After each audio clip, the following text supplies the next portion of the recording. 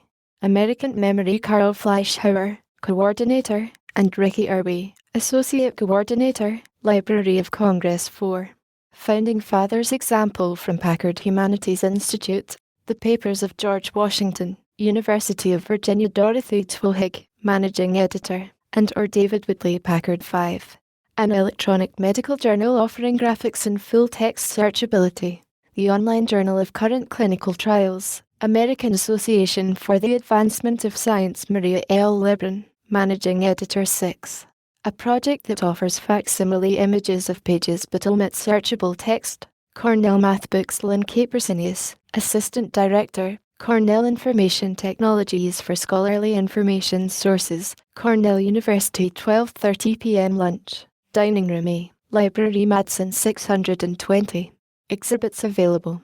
1:30 p.m. session the 2nd. Show and tell, Cont. 3 o'clock, 3:30 p.m. break. 3:30, 5:30 p.m. session the 3rd. Distribution, networks, and networking. Options for dissemination.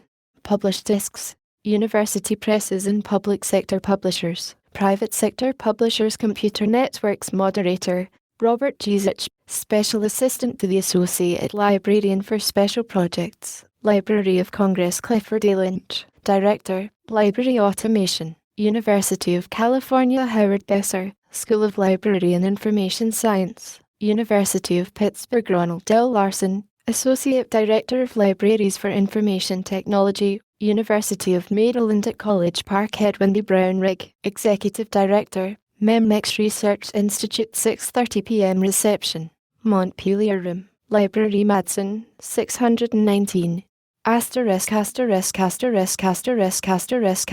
Wednesday, the 10th of June 1990 to Dining Room A, Library Madsen 628. 30 a.m. Coffee and Danish. 9 a.m. session the 4th. Image capture, text capture, overview of text and image storage formats. Moderator, William L. Houghton, Vice President of Operations, INIT. Principal methods for image capture of text. Direct scanning. Use of microformat. R. Kenny, Assistant Director, Department of Preservation and Conservation, Cornell University. Pamela Q.J. Andre, Associate Director, Automation, and Judith A. Zidder, Coordinator, National Agricultural Text Digitizing Program, NATP, National Agricultural Library, NAL. Donald J. Waters, Head, Systems Office, Yale University Library B. Special Problems. Bound volumes. Conservation. Reproducing printed halftones. Carl Fleischhauer, Coordinator, American Memory, Library of Congress. George Thoma, Chief, Communications Engineering Branch, National Library of Medicine, NLM. 10:30 to 11 a.m. break. 11 a.m. session the 4th. Image capture, text capture, overview of text and image storage formats. Cont. C. Image Standards and Implications for Preservation. Jean Brennes, Senior Manager, Department of Standards and Technology, Association for Information and Image Management, AIIM. Patricia Batten, President, the Commission on Preservation and Access, CPA. D. Text conversion. OCRA versus Requiring Standards of Accuracy and Use of Imperfect Text. Service Bureaus. Stuart Weibel, Senior Research Specialist, Online Computer Library Center, Incorporated, OCLC. Michael Lesk, Executive Director, Computer Science Research, Belcor. Ricky Irby, Associate Coordinator, American Memory, Library of Congress. Pamela Q.J. Andre, Associate Director, Automation, and Judith A. Zidder, Coordinator, National Agricultural Text Digitizing Program, NATP, National Agricultural Library, NAL. 12:30, 1:30 p.m. lunch. 1:30 p.m. session. V. Approaches to preparing electronic texts. Discussion of approaches to structuring text for the computer. Pros and cons of text coding. Description of methods in practice, and comparison of text coding methods. Moderator, Susan Hockey, Director, Center for Electronic Texts in the Humanities, CATH. Rutgers and Princeton Universities. David Whitley Packard CM. Spurberg McQueen,